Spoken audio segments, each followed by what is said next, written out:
No nos vamos mucho de horario.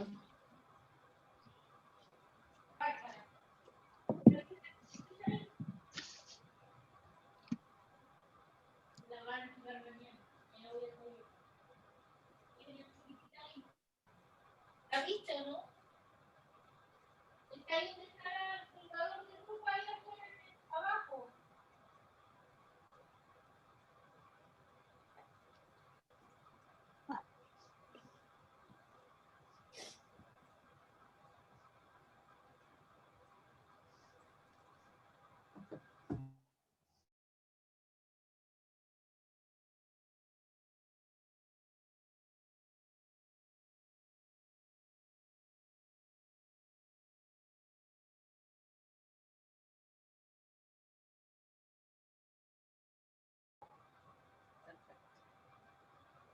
Ahí está.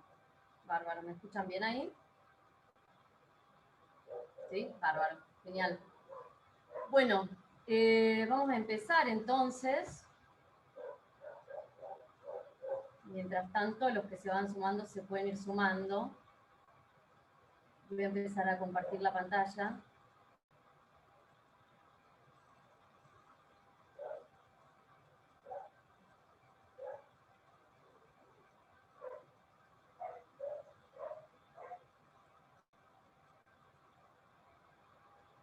Ténganme paciencia, que la computadora es muy lenta.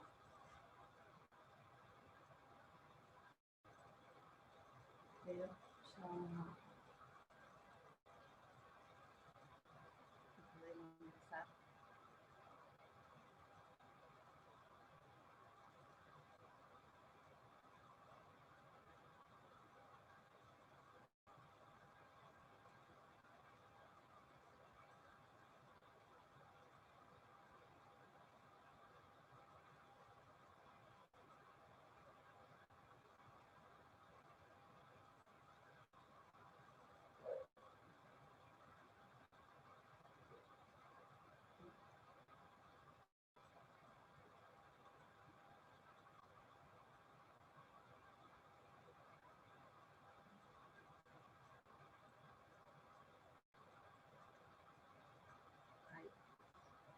Ahí todos pueden ver la pantalla.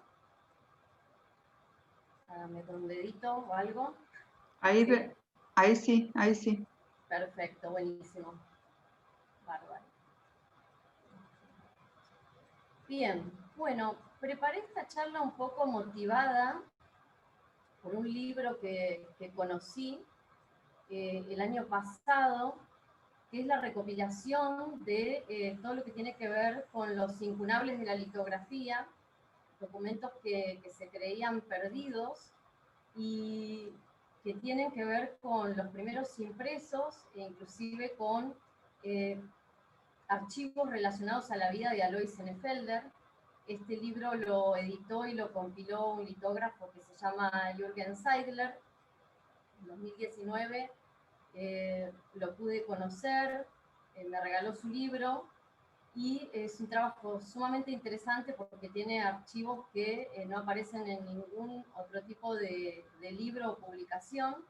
La dificultad es que el libro está en idioma alemán, no está traducido ni al español ni al inglés, pero bueno, yo actualmente me encuentro estudiando alemán y esa doble motivación de la pasión por la litografía y el estudio del alemán hicieron que tradujera algunos de los pasajes y alguna de la información que este libro recopila y que conociera a la figura de Franz Maria Ferch, que fue uno de los principales coleccionistas y amigos de Alois Senefelder, el creador de la litografía.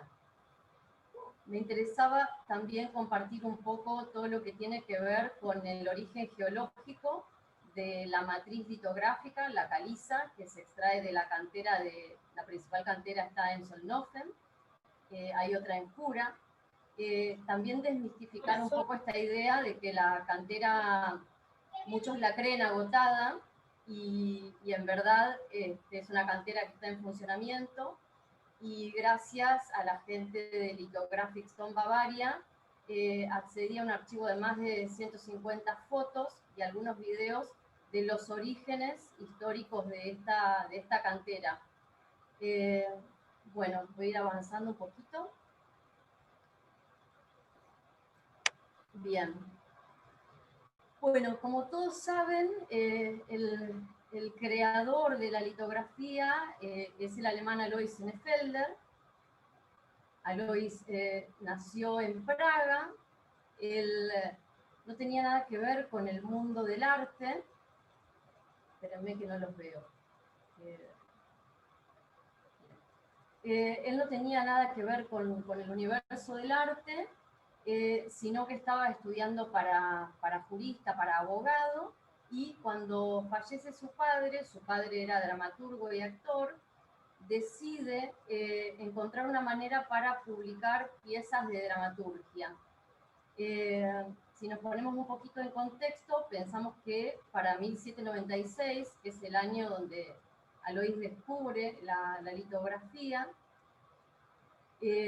todavía, digamos, ya se había descubierto la impresión de tipos móviles en el 1400 con Gutenberg, y esto implica dos revoluciones importantes. En primera instancia, la de los tipos móviles, en el orden de todo lo que tiene que ver con la palabra, y en el caso de la litografía, todo lo que tiene que ver con la reproducción, en principio de partituras, y mucho más tarde de imágenes. Espérenme que ahí está, ahí los veo, se me habían ido. Bueno, hay muchas técnicas que se derivan de esta madre, que es la piedra, ¿sí? la caliza de Solnhofen, que es una caliza muy especial. Las calizas se conforman en el periodo Jurásico, tienen más de 150 millones de años de antigüedad, y son el producto del sedimento del lecho marino, ¿sí? Se originan a altas temperaturas y hay un área específica de extracción. Son calizas que tienen más de un 90% de carbonato de calcio y tienen casi nada de impurezas. Eso hace que resistan los procesos físico-químicos. Alois denominó a esta técnica de la litografía nueva impresión química, y en 1818 él publicó el primer manual de litografía. Es un manual en donde él cuenta en primera persona cuáles fueron sus dificultades y sus hallazgos para llegar definitivamente a lo que sería la litografía como la conocemos hoy.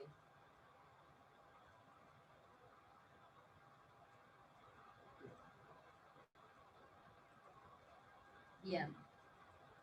Bueno, estos archivos son archivos hermosísimos.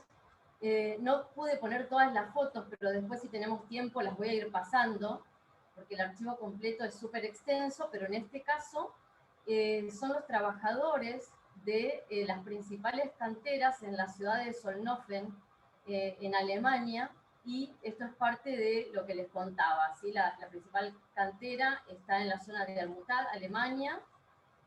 Las piedras tienen entre un 90 y un 99% de carbonato de calcio, pueden llegar a tener óxido de hierro y algún resto fósil. Y para el uso litográfico tienen un espesor de entre 8 y 12 centímetros. Las piedras que se extraen para uso litográfico no son las piedras que están en superficie, son los estratos que están mucho más profundos. Históricamente, a partir del 1500, se empieza a explotar, se establece una ley de explotación de las canteras en esta área, y la finalidad de estas piedras era para uso en revestimientos. Se dice que Santa Sofía fue construida con calizas litográficas. Me pareció maravilloso ver a todos los trabajadores, ¿no? En este caso la extracción de una piedra enorme. Todo esto se hace a mano. Todo lo que ustedes ven de los bordes definitivos, ¿no? Los cantos de las piedras, todo esto es el trabajo de un obrero que a mano le da forma a esa caliza.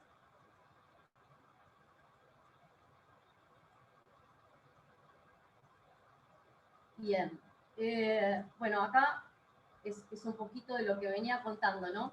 Hay diferentes zonas de extracción. Está la zona de Solnhofen, Langenaltheim, en el distrito de Weissenburg-Gunzenhausen. Esto es en el oeste de Eichstätt, a 60 kilómetros de Múnich. Bueno, son el resultado, como les contaba, de depósitos de sedimento marino durante el Jurásico Superior. Y algo súper interesante es que en esta cantera se descubrieron la mayor cantidad de fósiles del periodo Jurásico Superior. El contenido de sal del depósito, de este lecho, hizo que se conservaran en perfecto estado. De hecho, es en esta cantera donde se descubre y es tomado por Darwin el pasaje del reptil al ave, y esa especie fue tan importante el descubrimiento de la litografía que le llamaron Archaeopteryx litográfica a esa especie. Y ese ejemplar de la Archaeopteryx litográfica está en el Museo de Berlín. Bien, este es un gráfico que lo que muestra es la zona de extracción, ¿no? de la cuenca sedimentaria. También esas piedras son el resultado de la sedimentación, no solo marina, sino también de los lagos, ¿sí? De la mezcla del agua salada y el agua dulce. Toda la zona que ven en azul, ¿sí? Acá donde dice Eichstätt, es la zona de extracción y la zona de Solnhofen. El resto son depósitos de corales, entonces esas piedras no son susceptibles de ser explotadas en esa área. Después hubo muchas canteras también en la misma estratificación, pero en el área de Francia, pero todos los litógrafos coinciden en que la caliza de Solnhofen es la caliza más pura y más perfecta para poder ser usada en litografía. Esta cantera todavía funciona, todavía se extraen las piedras y todavía hay trabajadores que siguen explotando las piedras para uso litográfico. Eso es importante porque había estado circulando una información que se fue replicando en diferentes talleres, en donde se instaló el mito de que no había más piedras, la cantera se había agotado. Bueno, eso es el primer mito derribado en esta charla, y se los grafico un poquito y cuál es su origen y demás. Este mapa es de una revista súper interesante que se publicó en un coloquio de litografía y se llama Sibeliana, la revista. Hizo un análisis súper extenso de todas las canteras de la zona, la composición química, geológica, súper interesante. Eso lo puse al final en la bibliografía porque es interesante chequearlo. Bien. Tenemos otra imagen de la cantera. En este caso, obreros trabajando en la cantera alrededor de 1900. Esos troncos que ven acá sirven para apoyar la piedra. Y con la ayuda de un pico y un martillo ellos van girando la piedra y van definiendo los cantos de las piedras, van dándole la forma. Tienen unos marcos de madera también. Cada marco de madera que utilizan para cada piedra tiene un nombre específico según el tamaño de esa piedra.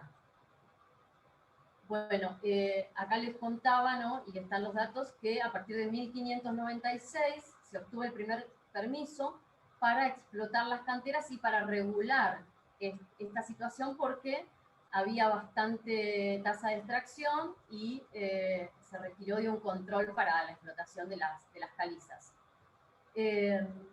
La venta de las piedras aumentó con el descubrimiento de Alois en 1796, porque se empezaron a exportar calizas desde Solnhofen a todo el mundo. O sea, piensen que cuando fue el boom del descubrimiento de la litografía, la imprenta tomó esta tecnología y se incorporó en diferentes partes del mundo.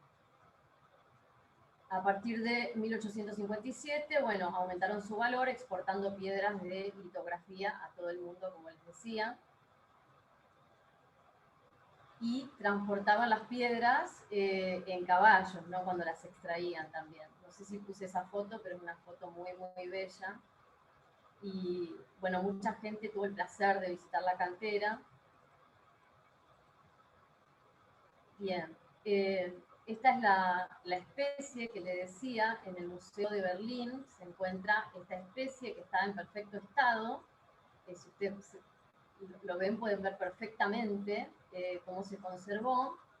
Y es esta especie que se llama Archaeopteryx litographica, y que sirvió para todo lo que tuvo que ver con la teoría de la evolución de Darwin, el descubrimiento de este fósil. Se descubrieron muchos fósiles marinos. Bueno, hay un pequeño museo en Eichstätt donde están todas estas especies y uno puede ir y visitar, y están, bueno, perfectamente guardadas ahí en la memoria de la piedra, estos restos fósiles.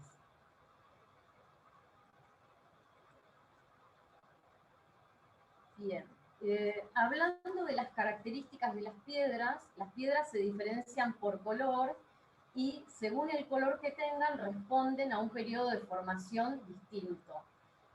Por ejemplo, están las piedras de gris oscuro o gris azulado. Esas piedras, digamos, todas funcionan perfecto, ¿no? Pero hilando muy fino, esto es algo que yo nunca tengo que decir cuando iniciamos un curso de litografía, porque después se pelean por las piedras, los alumnos. Pero es interesante saberlo. Las piedras que son de un gris azulado o un gris oscuro, bueno, muchas veces tenemos problemas para poder visibilizar bien el contraste y demás, pero aún así son las más resistentes, las más duras y las originadas a altas temperaturas. En el caso de las gris claro, son las ideales porque tenemos buen contraste, buena visibilidad, cuando trabajamos diferentes gradientes de lápices sobre todo, y son las más estables y resisten los acidulados más fuertes. Eso también es interesante. En las de color gris claro podemos hacer todos los procedimientos y si de repente trabajamos ácidos fuertes no va a pasar nada con el grano de esa piedra. En el caso de las piedras amarillas o las cremas, si nosotros trabajamos con acidulados muy fuertes, es muy posible que el grano de la piedra se pueda llegar a dañar, ¿sí? Genera un efecto demasiado abrasivo. Las amarillas son un poquito más blandas que las grises, son estables y resisten todo tipo de procedimiento. Las crema o amarillo pálido, ¿sí? Son las más blandas y en ese caso, bueno, pueden llegar a presentar óxidos, algunos cristales y restos fósiles. No sé si alguno tuvo experiencia con alguna de estas piedras, pero siempre las más claritas son las que mayormente tienen algunos restos fósiles de color blanco, y sobre esos restos fósiles de color blanco muchas veces no toma la imagen, no toma la tinta.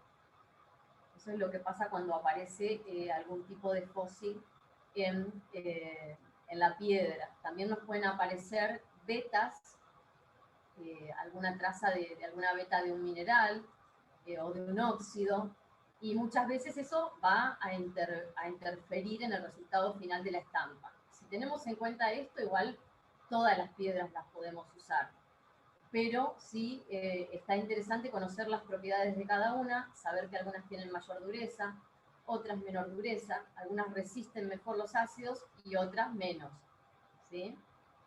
¿Qué pasa si yo uso un ácido muy fuerte sobre una piedra muy blanda? El grano va a quedar dañado, y cuando yo imprima, siempre en la impresión lo que se va a ver es que es muy poca definición en el dibujo y van a quedar como puntitos blancos en la impresión. No va a quedar una impresión perfecta, sobre todo si trabajo grises. Tal vez si trabajo a pluma o a pincel, no sea tan definitorio eso. Bien, acá están las piedras, como les contaba, acá falta la que es gris oscuro, ¿sí?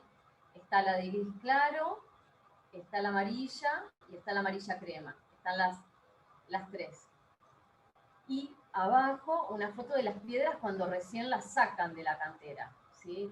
Son como estos pedazos de losa a los cuales después les tienen que dar forma.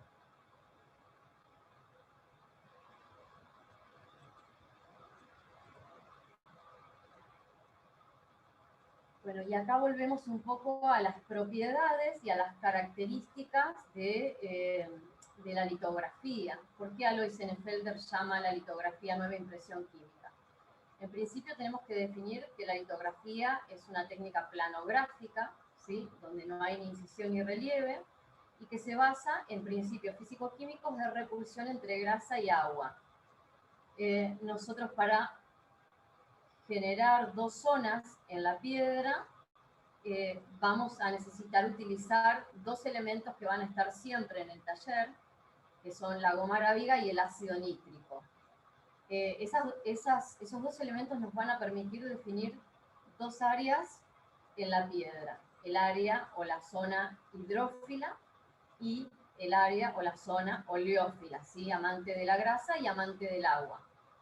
La goma arábiga es una resina vegetal soluble en agua que se extrae de la acacia senegal y es la encargada de producir las zonas hidrófilas en la piedra. El ácido nítrico, en relación al material de dibujo, ¿sí? Los materiales de dibujo son de calidades grasas, y los reservorios grasos que ya tiene la piedra, ¿sí? El carbonato de calcio, van a formar una solución jabonosa indisoluble en la piedra que nosotros vamos a conocer como área oleófila. Acá repasamos un poquito, ¿sí? Las piedras litográficas contienen más de un 90% de carbonato de calcio. Eso lo tenemos que tener súper fijado en la cabeza antes de dibujar sobre esa matriz, saber de qué está conformada. Bueno, puede tener algunos otros componentes, como les decía, sílice, hierro, manganeso, óxido de aluminio, pero casi no tiene impurezas, ¿sí? Es mínimo el porcentaje de impurezas en la piedra. Y cuando la piedra es acidulada con la solución de goma arábiga y ácido nítrico, su composición química determina estas dos áreas, ¿sí? El área oleófila, el componente graso, presente en los materiales de dibujo, se convierte en un ácido graso, que combinado con el calcio de la piedra, ¿sí? Conforma reservorios en la dermis de la piedra. Y el área hidrófila o receptiva de agua, el área de los blancos, siempre va a tener moléculas abiertas receptivas de agua. ¿Qué pasa? Me olvidé de explicar eso. ¿Qué pasa cuando la goma arábiga entra en contacto con la piedra? ¿Sí? Se transforma en un ácido libre y ese ácido libre conforma arabinatos de calcio, que les decía, estas moléculas abiertas de agua, receptivas de agua. Eso también es importante saber, ¿no? Con qué materiales estamos trabajando en una litografía. ¿De qué están compuestos los materiales grasos, los materiales de dibujo que utilizamos en litografía? Básicamente están compuestos de tres elementos. Por un lado, grasa animal, por otro lado, cera de abejas y pigmento para la visibilidad.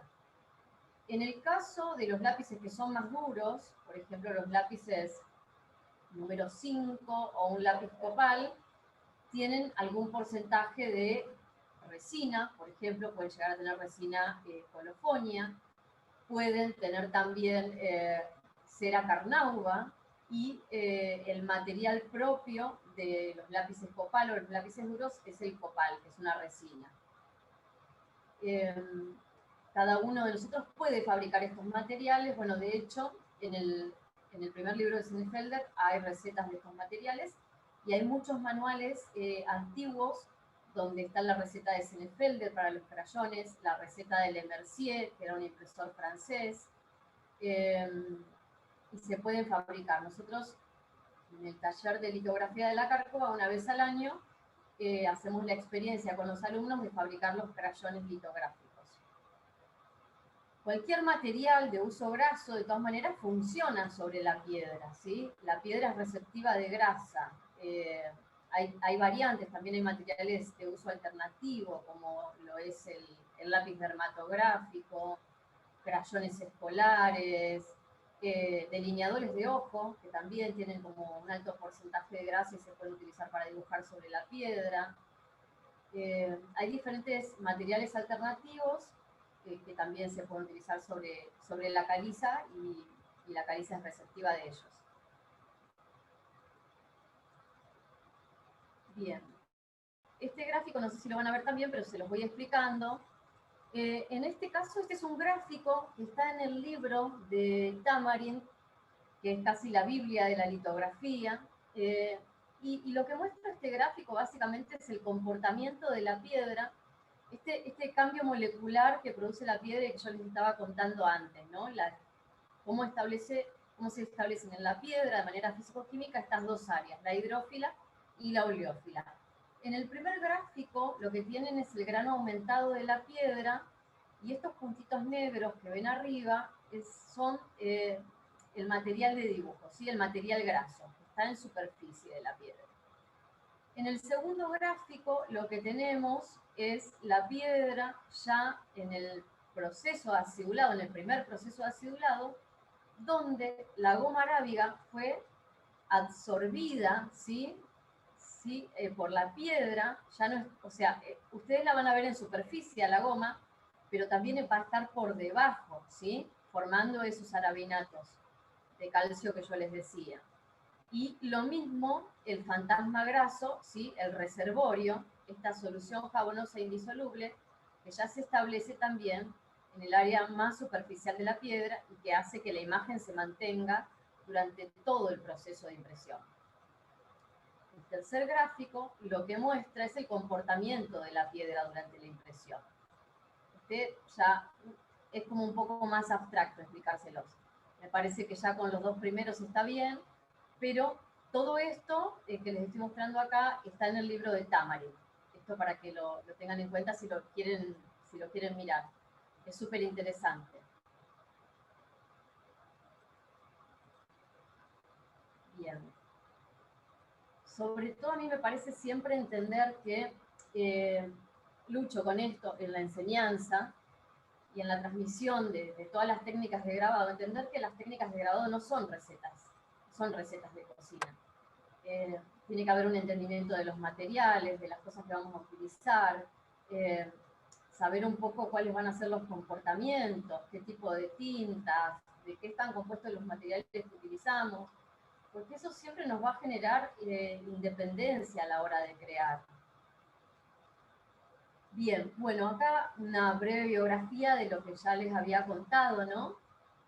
Esta idea de que Senefelder también me peleo con la idea de que de casualidad descubre la técnica, ¿no? Porque es todo el desarrollo de una tecnología y de una tecnología que después va a trabajar durante muchos años en la imprenta y que va a dar lugar a todo lo que son hoy las técnicas planográficas, ¿sí? A lo que es hoy día el offset, o sea, todo parte de la madre, de la piedra y de este descubrimiento de Senefelder, en el que no solamente él tiene que incorporar una metodología y un entendimiento de las variantes físico-químicas, sino que también tiene que luchar con la dificultad de que no existían prensas litográficas o para un uso de grabado planográfico. Las primeras prensas que él usa son prensas de grabado, tórculos donde se imprimía agua fuerte, y lo que él hace es una adaptación luego y crea y fabrica la primer prensa de litografía, ¿sí? Las primeras tintas, todo. No estando él dedicado a procedimientos artísticos, ¿sí? Porque él lo que quería, en verdad, con la litografía era poder reproducir piezas de dramaturgia, textos. Bien, bueno, les contaba que era hijo también de un actor y dramaturgo, Peter Senefelder, que comenzó a estudiar Derecho. Cuando fallece su padre, abandona la carrera de Derecho y busca un poco salvar el tema económico. Él era el mayor de los hijos, busca salvar el tema económico con estas piezas de dramaturgia.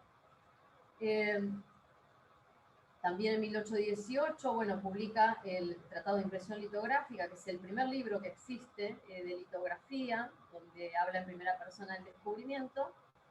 Y, ¿por qué caliza y no cobre, no? El cobre era carísimo en esa época. La impresión con tipos móviles también no era algo tan accesible o tan barato, más allá de que se había descubierto en el 1400. Él empieza con cobre, hace algunas experiencias en cobre, pero después se da cuenta que realmente es muy costoso el procedimiento. Y él, en primera instancia, tiene dos importantes socios asociados a la industria de la música, editores musicales. Él vive en Múnich y conoce en primera instancia a Gleisner, que era un importante editor musical en Múnich. Le presenta su descubrimiento, la posibilidad de imprimir desde estas piedras calizas. Gleisner se entusiasma, el nicho de la reproducción de partituras de música estaba vacío, no había como quien estuviera imprimiendo esto, y empiezan inmediatamente Gleisner, su mujer y Senefelder a hacer los primeros impresos de las partituras. Bien. Acá tenemos una partitura. Esta partitura forma parte de estos archivos que les contaba, que tienen que ver con los incunables de la litografía. Es una pieza impresa a mano por Senefelder y es la portada de un libro, de un archivo dedicado a música, ¿sí? Y les leo acá textual. Estuve también en la tarea de traducir algunos de estos fragmentos de este libro de Senefelder, porque no está traducido al español, pero él dice lo siguiente: una partitura de música impresa, hallada accidentalmente en un libro de plegarias, me dio la idea de que mi método podría ser particularmente aplicable a la música. Así es que resolví ir directamente a la casa de Mr. Falter, un editor dedicado a la música, para ofrecerle mi nueva invención y así ganarme el sustento. Mi natural timidez impidió que esto sucediera de inmediato. Pasé 2 veces por la puerta de entrada, sin el coraje suficiente de entrar. Bueno, y ahí estaba Senefelder, ¿no? Queriendo un poco difundir lo que estaba haciendo, y hasta en este proceso de difusión él mismo cuenta que intenta enlistarse en el ejército para poder obtener dinero y armar la primer prensa litográfica y hacerse de insumos. Pero bueno, cuando va a querer enlistarse, le dicen que no, que como él había nacido en Praga, no era natural de Bavaria, no podía ser aceptado en el ejército, y se vuelve otra vez a Múnich, y dice algo así como muy melancólica la personalidad de Senefelder. Dice, bueno, y atravesando el río Danubio, en el que casi 2 veces me ahogué, pensé por qué no habría sucedido esto en vez de seguir luchando con tantos inconvenientes y tantos obstáculos. A mí me gusta siempre traer el espíritu de él, un poco para hacer más humano toda esta documentación y estos archivos. Bien, acá tenemos el primer prototipo de prensa litográfica que construye Alois Senefelder. Es un prototipo que está en el Deutsches Museum, el original, y hay una réplica de este mismo modelo en la ciudad de Offenbach, donde también Senefelder se asoció a un músico, Johann Anton André, y fundó la primera imprenta comercial más importante en Alemania. Esta prensa es una prensa que funciona con un pedal, este pedal que ven acá, ¿sí? Está acá abajo, se acciona, esto es lo que da la presión, tiene un contrapeso, la piedra va en esta cama, después van a ver una foto un poquito más grande. La piedra va en esta cama y tiene un tímpano, ¿sí? Que es un marco de madera con un cuero encima. Los tímpanos originales de las prensas litográficas estaban revestidos de cuero. Este es otro modelo.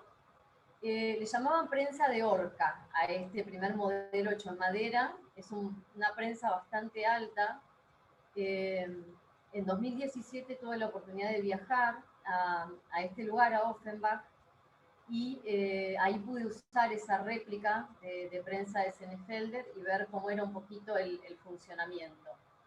Esto es como si fuera una manigueta, un rastrillo de serigrafía, que se apoya sobre ese cuero, se acciona la palanca del pedal para dar presión y se arrastra, se toma con las dos manos y se arrastra hacia adelante para hacer la presión.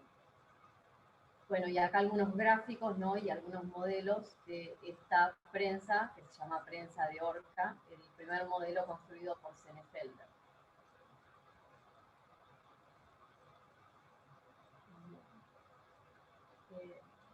¿Admito a alguien? Bueno, otro fragmento en primera persona de Senefelder, se los leo. Entre tanto, tuve que conseguirme una prensa como un paraguas fuerte. La encontré bastante imperfecta, sin embargo, me permitió con la ayuda de un asistente de impresión obtener las 120 copias, la composición, el dibujo sobre la piedra e impresión se lograron en menos de 15 días. En un corto tiempo pudimos vender todo, con lo que llegamos a la suma de 100 florines. Cuando el costo total de papel, piedras e impresión no había excedido los 30 florines, lo que nos dejó una ganancia limpia de 70 florines, y para exultación de mis esperanzas, finalmente me veía a mí mismo más rico que el rey Creso. Bueno, acá ya dejó de tener penurias y empezaba por lo menos a accionar un poquito. Ya que nuestros ingresos aumentaban, resolvimos construir una prensa más adecuada a la función que esperábamos nos facilitara el proceso de impresión. Tristemente, sin embargo, nos vimos decepcionados cuando en la primera prueba el resultado fue una impresión manchada y sucia en lugar de la perfección que habíamos anticipado. Imprimimos 20 más con gran cuidado, pero tan solo 2 o 3 eran apenas tolerables. Esto es y será a lo largo de mi vida perfectamente incomprensible para mí. ¿Cómo pude quedarme tan perplejo y no descubrir inmediatamente qué era lo que fallaba? Lo descubrí mucho tiempo después, por casualidad, pero me costó 2 años de grandes problemas y ansiedades, hasta que construyó su prensa. Bueno, y acá, como les decía, ya hay otros modelos. Estos modelos ya tienen más que ver. Este modelo de valija, de prensa valija, es un modelo que él llegó a diseñar, Senefelder, que hay varios litógrafos que tienen de estas prensas valijas que son muy, muy hermosas. Acá lo que ven en este gráfico es lo que les decía del tímpano con el cuero, ¿sí? Y acá hay un sistema de registro para dibujo sobre la piedra de litografía. Esta otra prensa es una prensa ya más industrial que tiene los componentes de las prensas que conocemos hoy día, por ejemplo, las Krause, las Mansfeld, tienen casi las mismas características que estas que ven en este gráfico acá. Eran prensas ya pensadas industrialmente para los talleres donde se dedicaban comercialmente al uso de la litografía. Bien. Bueno, esta es también mi visita a Múnich, gracias al apoyo de muchísimos amigos, que muchos están presentes, colegas. Pude viajar a esta ciudad y hacer una residencia y hacer lo que yo llamé una peregrinación también, donde fui al antiguo cementerio del sur, en Múnich, a visitar la tumba de Alois, donde también descansan los restos de su esposa y sus hijos. Y fue muy conmovedor y bueno, de alguna manera uno rinde un homenaje ritual a Alois. Bien, ahora vamos a entrar un poquito en lo que tiene que ver con este señor que les contaba era amigo de la familia de Senefelder, Franz Maria Feltz, y que es el que se dedica a coleccionar toda documentación referida al arte de la litografía, y era como, para llevarlo a algo muy coloquial, yo le llamo el primer groupie de Senefelder.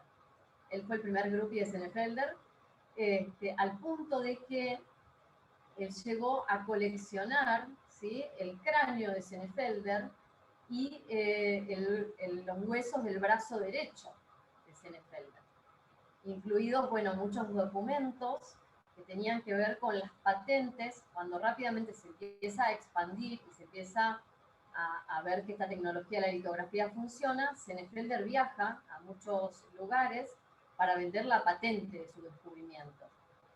Él colecciona todos estos documentos.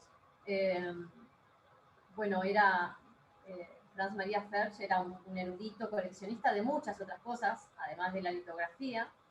Un coleccionista privado en Múnich. Él, digamos, llega a vender esta colección, luego trata de convencer al gobierno de que la compre. Su hijo continúa también con la colección y, bueno, recopila todos estos documentos, ¿no? Los anales, conocidos como los anales o los incunables de la litografía, que durante mucho tiempo se creyeron perdidos porque esta colección se dividió en 3 partes y se repartió en diferentes museos de Alemania. De hecho, lo que es el cráneo y el brazo derecho de Senefelder se creen perdidos porque en un momento fue bombardeado el museo y no se volvió a recuperar ese material. Bien. En este caso, bueno, son 2 documentos de estos incunables de la litografía. Uno es el catálogo, ¿sí? Está dirigido al rey de Bavaria, y el otro es una licencia, como les contaba, las licencias que Senefelder vendía a diferentes países. En ese caso, está escrito a mano por Senefelder, es una licencia que él le vende a Escocia, para que puedan explotar el uso de la litografía, en 1801, bastante temprano, ¿sí? Acuérdense que 1796 es el descubrimiento. Muchas veces hay una discusión entre 1796, 1798, pero casi la mayoría de los libros coinciden en 1796, que es cuando se patenta la litografía. Y en este caso también, ¿no? Algo de la pluma de Senefelder, que es el salario que recibía como inspector real en la Comisión Catastral de Múnich. La Comisión Catastral de Múnich, ¿de qué se encargaba? Se encargaba de hacer mapas, ¿sí? Hay una gran colección que se llama, bueno, es como la biblioteca más grande de piedras litográficas, que está en el sótano de lo que es el departamento de topografía, banda ancha y tecnología de Múnich. En ese sótano está alojada la más grande colección de mapas de toda Bavaria, y Senefelder fue el primer inspector de esa institución.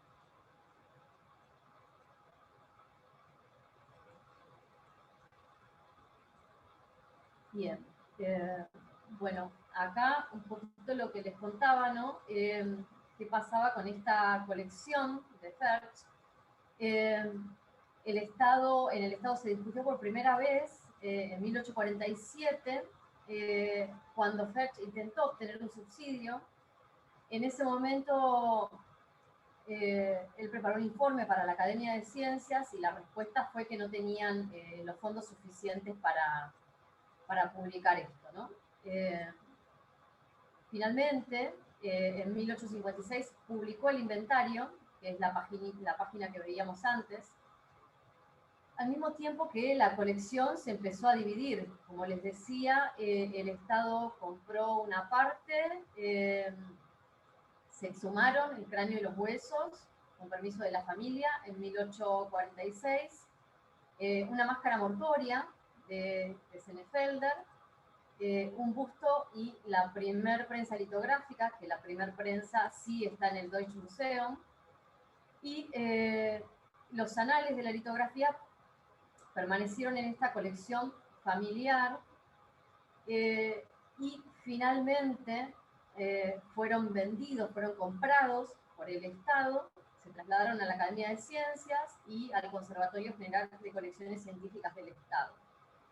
En ocasión del centenario de la litografía, que tuvo ocasión en París en 1895, se exhibieron algunas de estas piezas de la colección Ferch.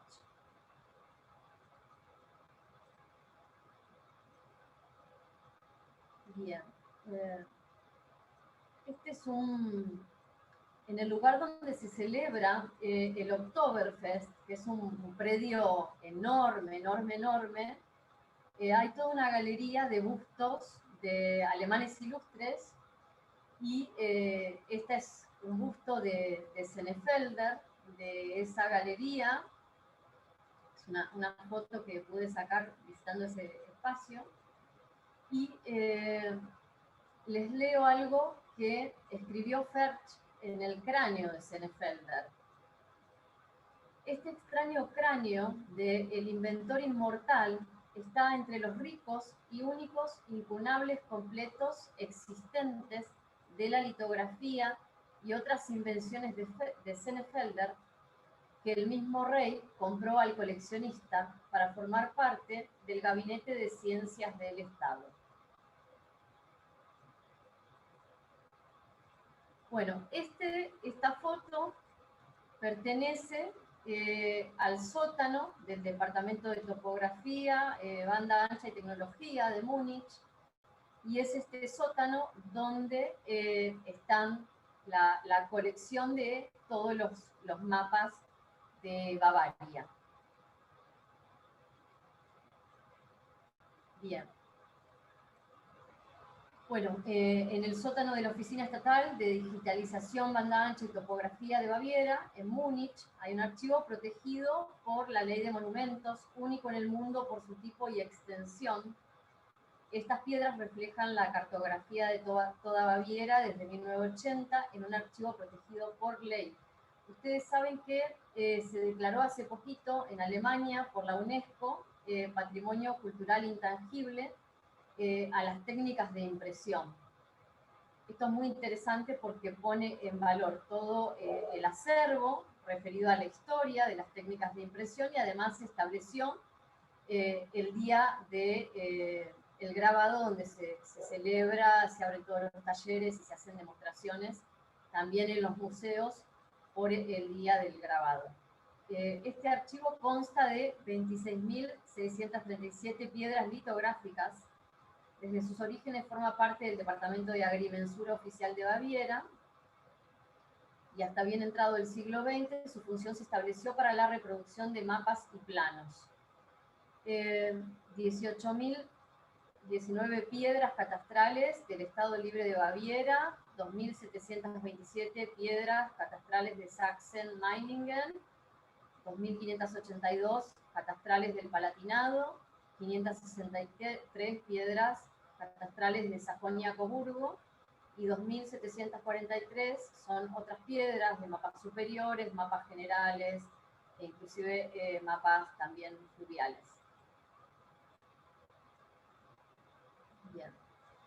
Bien. Esta es una impresión también ejecutada por Senefelder junto al editor de Múnich, Gleisner. Editó muchas piezas de Mozart. Bueno, y esto es una impresión plenamente litográfica, ¿sí?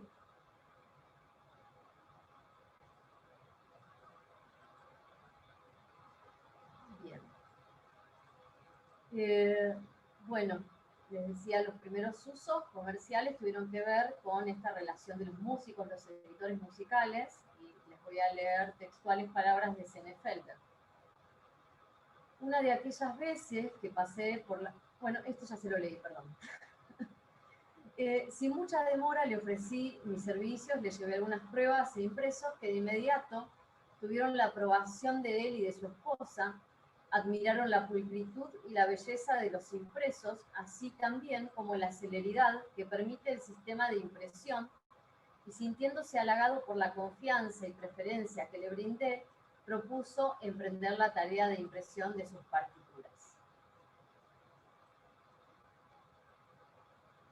estos socios comerciales lo que le permitieron a Senefelder es tener los recursos necesarios para poder, bueno, fabricar la prensa, comprar papeles, todo lo necesario para hacerse de los materiales.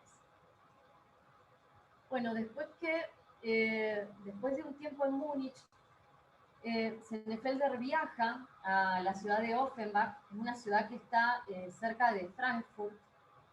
Tienen un monumento en esa ciudad, en una plaza dedicado a Senefelder, que es como un monolito construido con piedras litográficas, que tiene su retrato. Y todavía existe la casa de música original, donde se producían estas partituras.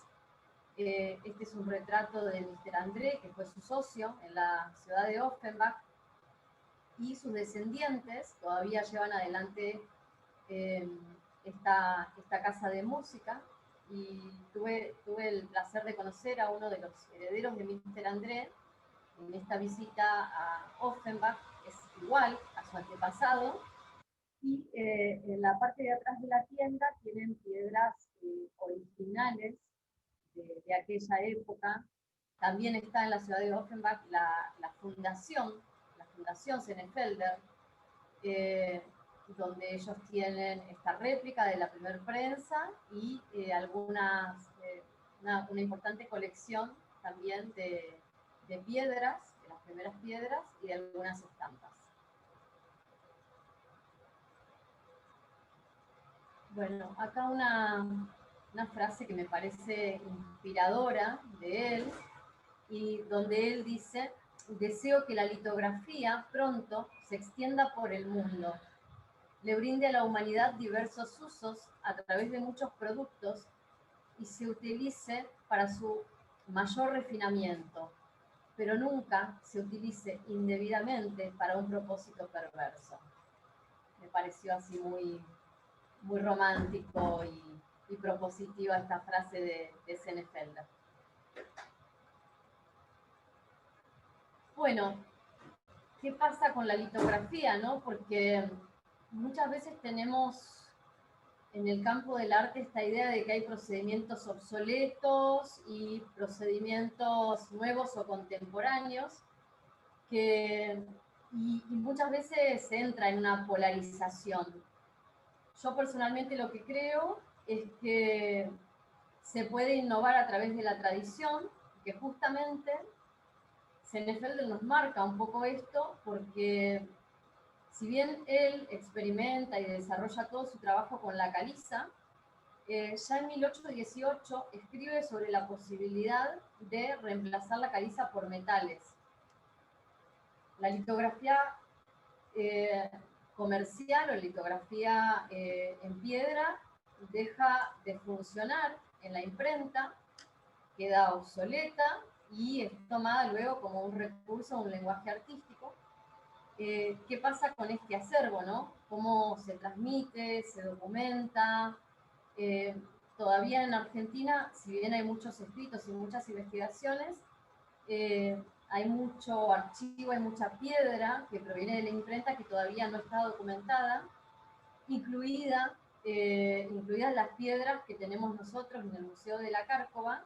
Tenemos más de 260 calizas litográficas que provienen mayormente de una imprenta que se llamaba Colombati en Buenos Aires, y que tampoco están documentadas todavía. Seguramente presente algún historiador del arte, historiadora, conservador, con el que podemos armar un equipo para documentar eso, que sería interesante, ¿no? Bueno, estos son pensamientos ya personales que puse, ¿no? La litografía artística utiliza recursos de impresión, vinculándose a sí mismo con nuevas técnicas experimentales y creativas. Su objetivo ya no está en la mera reproducción de patrones comerciales, sino en el proceso creativo y el desarrollo de un nuevo lenguaje en función de la producción y la investigación. Aquello heredado y que implica un oficio y un saber de otra época, que el tiempo ha vuelto obsoleto, aquello que desde el pasado nos sigue interpelando, abriendo un lugar a nuevos campos semánticos dentro de la obra, dando lugar a un nuevo imaginario. ¿De qué manera podemos entonces relevar, investigar y documentar este proceso donde los artistas conjugan lo obsoleto con lo moderno. ¿En qué punto el artista se vuelve técnico y viceversa? ¿En qué consiste la democratización de este saber? ¿Y qué pedagogía instaura? Esto también referido al uso de la litografía en los talleres y en los talleres donde conviven artistas, litógrafos, gente que tal vez no tiene vínculo con el grabado. El taller que yo dirijo en el Museo de la Cárcova lleva por nombre Taller de Investigación y Experimentación en Litografía, justamente porque trato de impulsar esta idea de poder hacerse de estos saberes técnicos, fisicoquímicos, geológicos, pero también poder experimentar, investigar y llevar más allá el lenguaje. Y en esos talleres trabajamos de manera colaborativa. Se propende a cambiar los roles, a trabajar en equipo, y por eso me interesa un poco qué pedagogía instaura el taller de litografía en el pensamiento docente y en el del alumno, ¿no? Bueno, esto es lo que les contaba, ¿no? Me interesa mucho la mirada de Dewey, que es uno de los primeros teóricos que empieza a investigar el tema de el aprendizaje colaborativo, donde no se hace tanto hincapié en el proceso individual, sino en el proceso colectivo, en los saberes colectivos, haciéndose cargo también de esto heredado y siendo el artista productor, investigador y colaborador.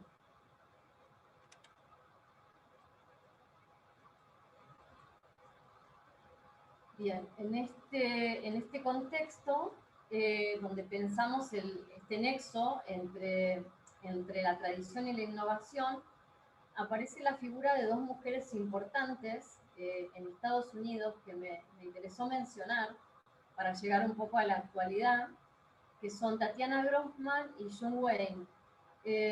June Wayne es la fundadora en los años 50, fines de los 50, de lo que es Tamarin Institute, que es uno de los primeros centros que forma maestros e impresores en el arte de la litografía, con fines artísticos y no comerciales. Esto hace que la técnica de la litografía llegue a muchos artistas contemporáneos, como Claes Oldenburg, Robert Rauschenberg, bueno, entre otros tantos, ¿no? Y Tatiana Grossman también funda United Limited Art Editions, y me parece como la idea de dos mujeres que en un momento donde la litografía ya se creía obsoleta para un campo, en el caso de la gráfica comercial, empieza a cobrar vida y a tener otra sustancia y a acercarse a los artistas. Si bien ya la litografía se había acercado de manera artística con Goya, Toulouse-Lautrec, Picasso, Daumier. Pero bueno, son dos mujeres que trabajan no solamente desde lo individual, la litografía, sino con fines educativos y para acercar este medio a otros artistas. Esta es la idea de June Wayne cuando funda Tamarin y lo que hace es traerse maestros impresores de París, se trae a Serge Losingot, que Serge Losingot es un impresor, bueno, muy famoso, que trabajó en colaboración con Picasso y desde los 13 años era litógrafo.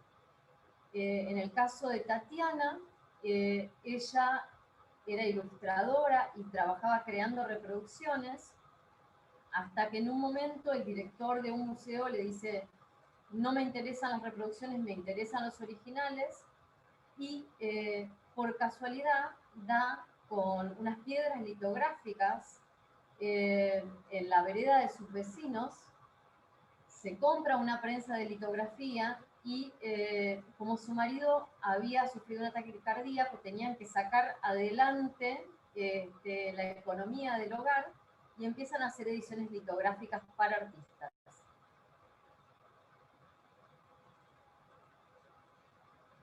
¿sí? En este caso, bueno, es lo que les acabo de contar, ¿no? Acá está Tatiana Grossman con Robert Rauschenberg en la primera foto, arriba, y lo de abajo es una litografía hecha en el taller de Tatiana Grossman con Robert Rauschenberg. Tatiana, bueno, dejó de hacer reproducciones, como les decía, y la primera colaboración en la que trabajó fue entre el pintor Larry Rivers y el poeta Frank O'Hara, y se llamó Stones, fue una carpeta de litografías. A continuación vino un proyecto con Robert Rauschenberg y Alan Rock Gillette, entre muchos otros artistas. Pueden ingresar a la página de United Art Editions y pueden ver ahí todos los artistas y hay una galería de fotos de todo el trabajo que realizó en colaboración con artistas en Estados Unidos, Tatiana Grossman. Y Jung Wayne, bueno, acá vemos una litografía de Jung Wayne. Creo que es una litografía de los 70, pero es como muy actual, una imagen muy contemporánea. Y bueno, como les decía, Jung es la fundadora de Tamarin Institute. Este taller, también pude viajar a este taller, sobre todo a formarme en lo que es litografía sobre plancha de aluminio o algrafía.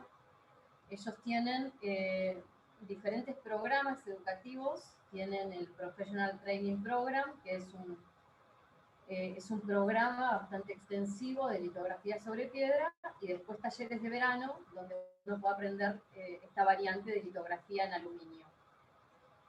Bueno, siempre muy activa en Tamarin, fue su directora hasta 1970, y durante 30 años fue directora de esta institución, Marjorie de Bon, que también hizo una gran labor como embajadora de la litografía en diferentes partes del mundo, y gracias a ella se han fundado muchísimos talleres de litografía en diferentes países.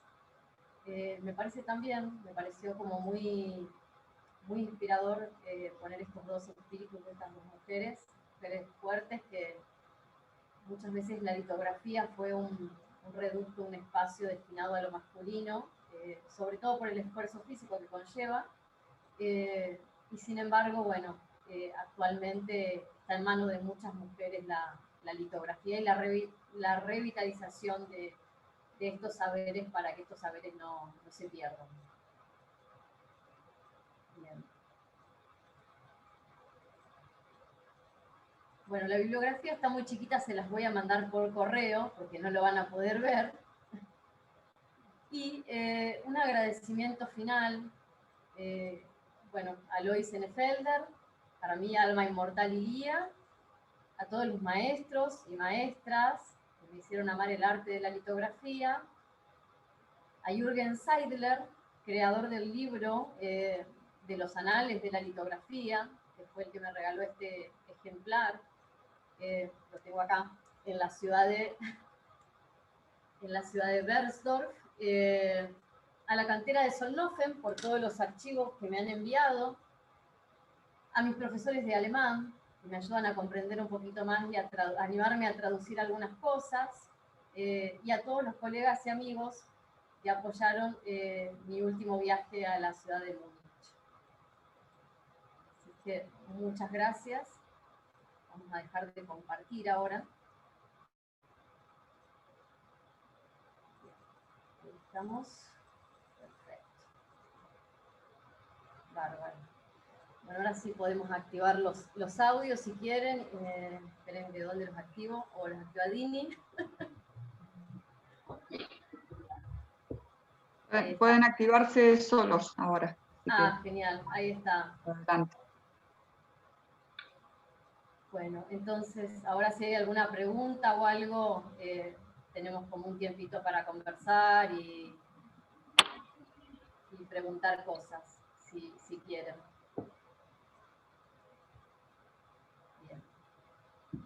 Vos que hablabas del registro de las piedras, Yo estudié en la escuela Martín Malarro de Mar del Plata, Sí. y ahí había un taller de grabado que tenía piedras litográficas. Hubo un accidente tremendo, se cayó un tanque de agua justo sobre el taller de grabado, y tuvieron que mudar a donde está ahora la institución.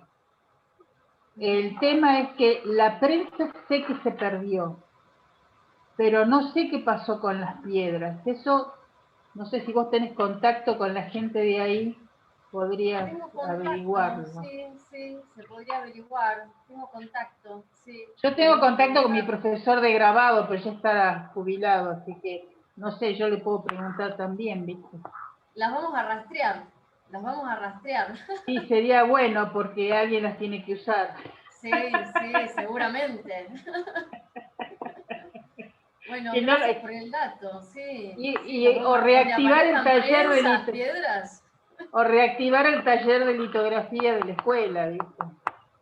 Sí, sería lindo. Yo estuve varias veces en la escuela, en la Malarro. Pero, Sí, sé, por sí, eso te comento, por conocer. sí, voy a preguntar.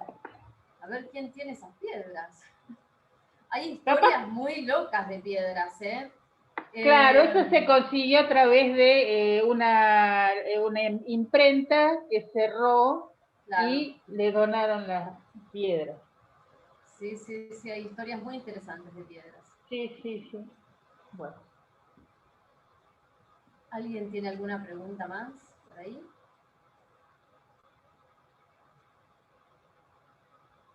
Espero que haya sido clara. Igual quedó un montón de material afuera. Yo, Lorena, tengo Sandra. una pregunta. Hola, ¿cómo estás? Hola a ¿Cómo todos. va? Hola. ¿Qué tal? No, quería preguntarte si hay posibilidad, ¿sabés si hay posibilidad de datar las piedras o de saber la procedencia?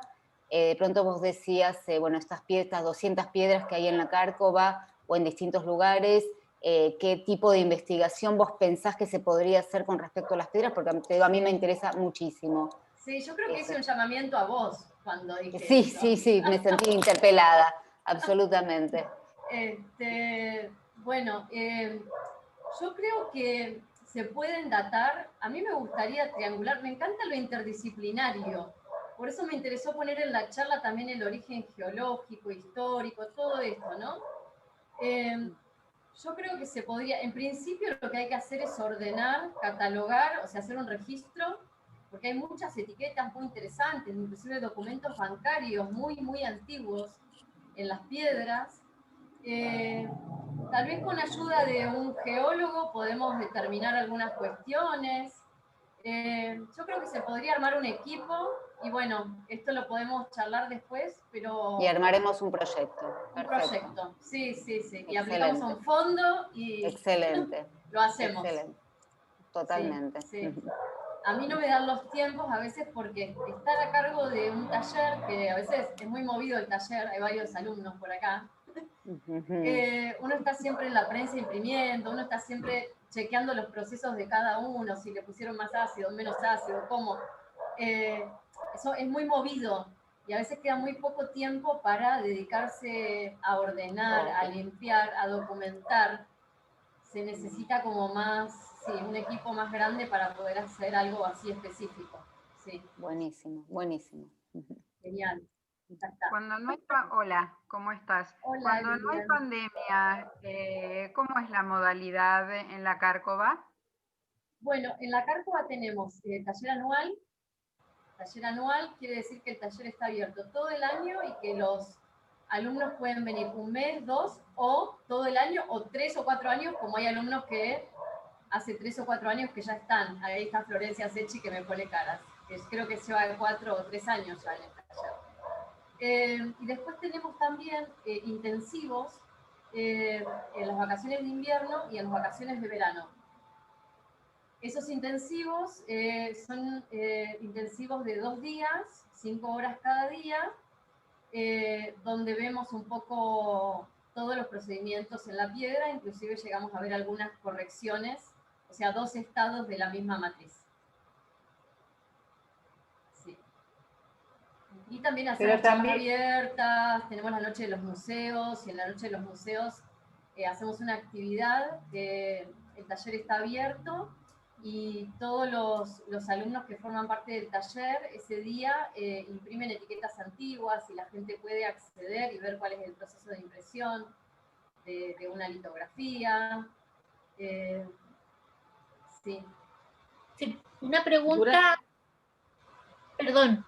No, perdóname. Sí, María. Una pregunta, Lorena.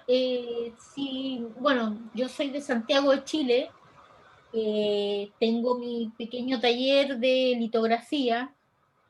¿Y qué pasa si uno quiere ir a trabajar o como una mini residencia al taller de la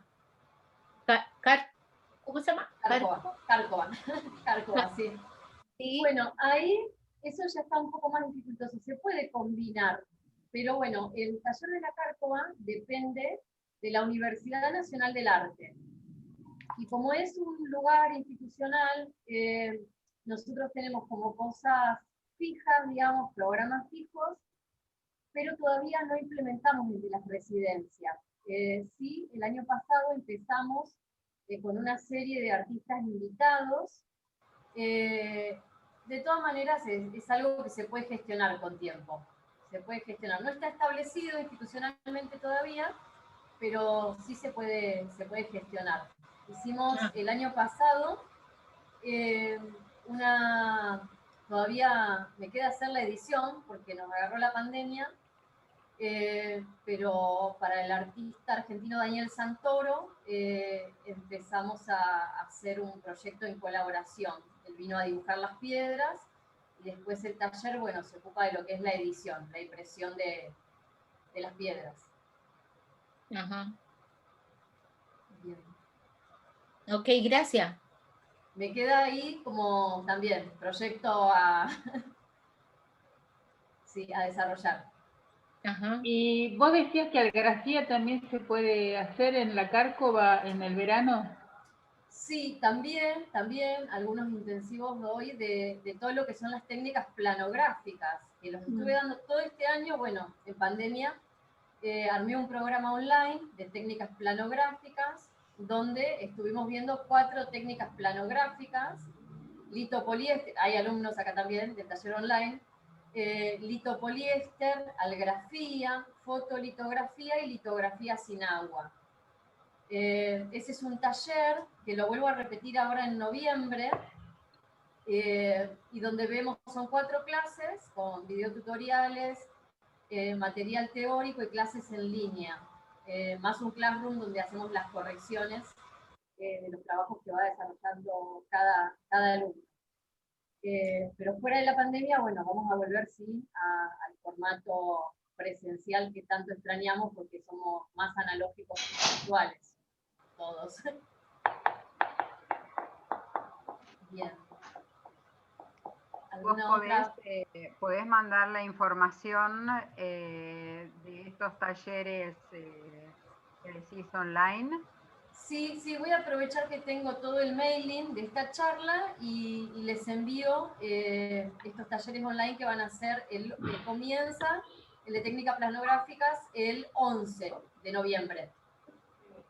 Así que termina la charla y les paso toda la información por mail, así ya la tienen. Bueno, bárbaro. Sí, fue un gran desafío, pero se logró. Y sobre todo me interesó también que son técnicas que se pueden trabajar en el taller de cada uno, sin necesidad de tener una prensa litográfica o las piedras. De alguna manera es un poco democratizar el grabado planográfico y encontrar otros recursos para seguir produciendo en pandemia, ¿no? Ya. Claro. Sí, sería bueno e interesante para poder participar también. Sí. Fíjate que por Antonio. acá sí se escucha bien, ¿verdad?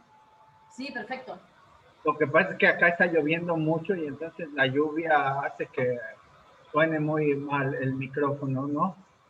Sí. Pero fíjate que acá sucedió, ahorita que hablabas de las historias de las piedras que luego terminan piso del jardín de alguien. En México se ha ido perdiendo la tradición litográfica, pues por muchas razones, ¿no? Pero yo tengo una historia de litografía en la cual estudié en una academia donde estudió Diego Rivera, etcétera, y mi maestro fue uno de los principales litógrafos mexicanos, Leo Acosta, que acaba de fallecer hace unos meses, ¿no? Pero esta historia, digo, yo no la puedo completar sin otra personalidad aquí en México que se llama Per Anderson. Sí, Per. Se llama La Ceiba Gráfica.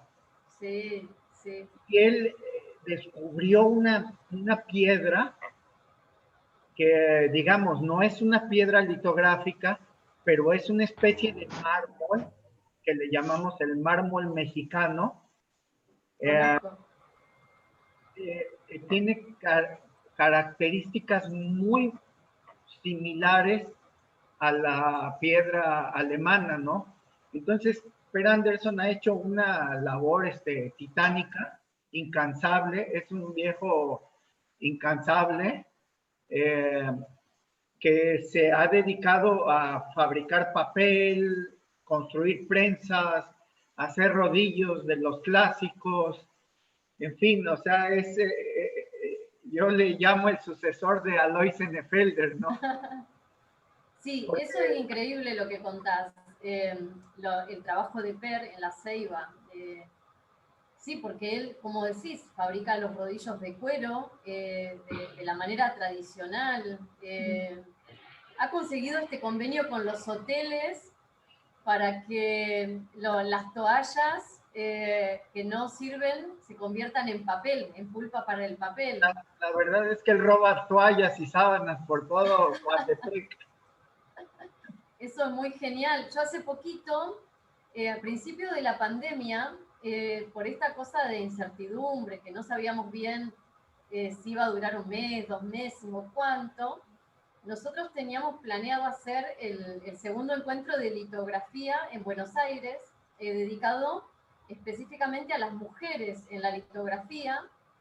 Y bueno, por la pandemia no se pudo dar, pero todas estas mujeres ya estábamos en contacto y pude entrevistar a Tania Montes de Oca, que es la actual impresora, la maestra impresora de la Ceiba Gráfica. Así que sí, un poquito estuve en contacto ahí con la Ceiba a principio de año, a través de Tania. Pero vamos, lo importante aquí es tu investigación, tu trabajo de fondo que tienes, que no es de ahorita, sino de más de 10 años, me imagino. Y bueno, el comprender la técnica litográfica para poder así dar ese salto a lo que Alois se refería, ¿no? De poder utilizar la técnica hasta hoy en día, como se utiliza en el offset, etcétera, para un crecimiento de la técnica misma, ¿no? Y un crecimiento de la humanidad. Totalmente, sí. Que era su preocupación, ¿no? Entonces, digo, sin estos eslabones, como Per Anderson, como Leo, no se aprende la técnica y entonces, pues no podemos pasar a la litografía en poliéster, la litografía sin agua, porque finalmente tú tienes que tener el contacto con las piedras, ¿no? Exacto. Lo profundo en la litografía es la piedra. Antes que la prensa, antes que la invención de cualquier otra cosa, es amar la piedra, ¿no? Exacto. Y yo creo que también hay algo casi arquetípico que une al hombre con la piedra, ¿no? Cuando uno está en el taller litográfico y se encuentra con la piedra, se produce un diálogo, porque no es un material inerte. Y hasta hay una cuestión ritual y poética. No es cualquier material. Esto es lo interesante. Y también la nobleza de ese material que está vivo y que sigue respondiendo, como, no sé, las etiquetas antiguas que todavía siguen imprimiendo. A mí esa nobleza me maravilla, nunca me va a dejar de asombrar. Esa capacidad receptiva de la piedra, y todo lo que podemos hacer y todas sus transformaciones. La operación alquímica, ¿no? Que ocurre dentro de un taller. Y esa operación alquímica también nos lleva a un tipo de pensamiento específico. Y ese pensamiento, esa operación alquímica, de manera colectiva, empieza a tener una fuerza y empieza a tener un pensamiento que se cristaliza de múltiples maneras. Por eso es tan apasionante la litografía, es tan apasionante habitar los talleres, entrar en diálogo con nosotros. Eso es lo que me gusta también del oficio, ¿no? Esta posibilidad que nos da. Si bien hoy estamos reunidos virtuales, también estamos en un proceso de pensamiento colectivo desde otro lugar, y que parte de 1796 y se actualiza con cada una de nuestras miradas y con cada uno de nuestros puntos de vista que van a ser diferentes. Eso es lo rico, creo. Bueno, seguiremos persiguiendo piedras y prensas litográficas y recuperándolas. Donde haya una prensa litográfica y piedras para recuperar, allá voy, sea el país que fuera, me llaman. Cuando se abran las fronteras, viajo. La verdad es que es un oficio muy, muy apasionante. ¿Alguna otra pregunta, algo que haya quedado? ¿O cerramos?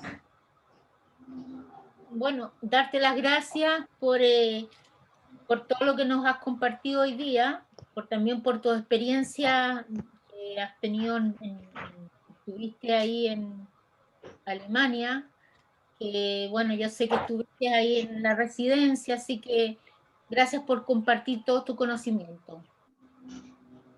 Tiene que volver. La abundancia y la generosidad de alguna manera siempre tienen que volver, ¿no? Es como un flujo que circula. Es así. Así es. Gracias, Lorena. Muy bueno. Muchas gracias a todos. Lorena. Gracias, Lorena. Información. Muchas gracias. ¿El curso que vas a hacer es online? Sí, es online, sí. Hasta que no se habilite la actividad presencial, sí, es online. Y es para toda Latinoamérica, ¿eh? Habla hispana. Ok. Un abrazo para todos. Gracias, Lore. Muy interesante. Adiós, gracias. Gracias por Un estar. abrazo. Un abrazo para todos. Un abrazo, Lorena. Abrazo. Gracias. Adiós. Saludos para todos. Lore, muchas gracias. Sentado muy bien. Adiós. Adiós. Chao, chao. Adiós. Muy bien, Pradal. Salió bárbaro. Gracias, Martín. Creo que te quedaban, que tenías los videos todavía publicados, los de las entrevistas a las mujeres. Sí, están las entrevistas a las mujeres. Después mando el link al canal de YouTube. Agregalo en el mail porque suscriptores. hay mucha información ahí también. Sí. Lorena, una consulta. Sí.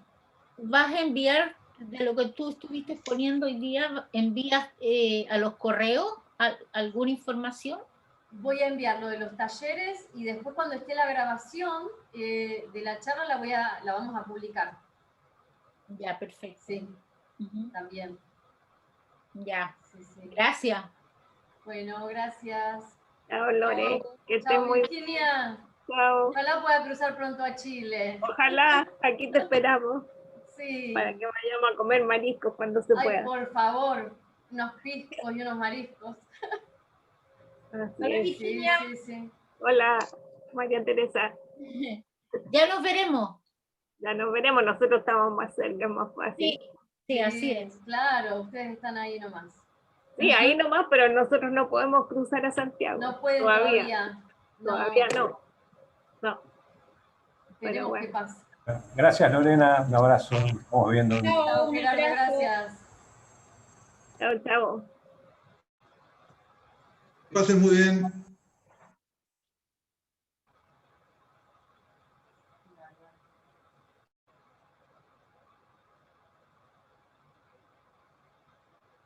Bueno.